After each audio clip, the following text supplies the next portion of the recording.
রাধে রাধে বন্ধুরা, চলে এসেছি আর একটা নতুন ভিডিও নিয়ে। তো সকালবেলা ঘুম থেকে ওটা হেলমেট নিয়ে বাইক নিয়ে বেরিয়ে গেলাম এই কাজে যাওয়ার জন্য। তারপর আমাদের রেস্টি মোড়ে এসে দাঁড়িয়ে আছি পিকু আর সুহাসের জন্য। আর এইদিকে ওরা দুজন চলে এসেছে। এখন আমরা উঠে গেলাম এনএইচে।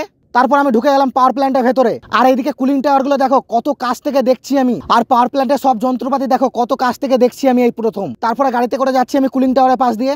আর এইটা হচ্ছে কুলিং টাওয়ারের নিচে, দেখছো জলকে ঠান্ডা করছে কিভাবে। তো ফাইনালি প্ল্যান্টের ভিতর থেকে মেশিনটা নিয়ে আসলাম অ্যাসপন্ডে, এখন লাগাচ্ছি মেশিনটা আমি।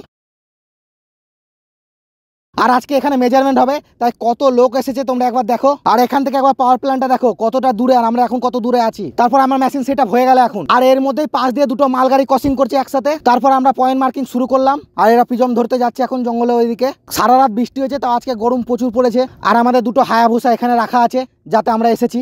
আর ফাইনালি কাজ শেষ হয়ে গেছে, স্যারদের গাড়ি চলে এসেছে। আর স্যাররা এখন চলে গেল এখান থেকে, তাই এবার আমরাও বেরিয়ে যাবো এখান থেকে। আর এখন আমরা চলে এসেছি অ্যাসপন্ডের এই কোনায়। আর এই দিক থেকে সুভাষ আর পিকু ছবি তোলাতুলি করছে। আর ফাইনালি আমরা বেরিয়ে গেলাম অ্যাসপন্ড থেকে। তো আজকের ভিডিও এখানে শেষ করছি। ভিডিও ভালো লাগলে লাইক কমেন্ট শেয়ার করে দেবে। দেখা হবে অন্য একটা ভিডিওতে। টাটা।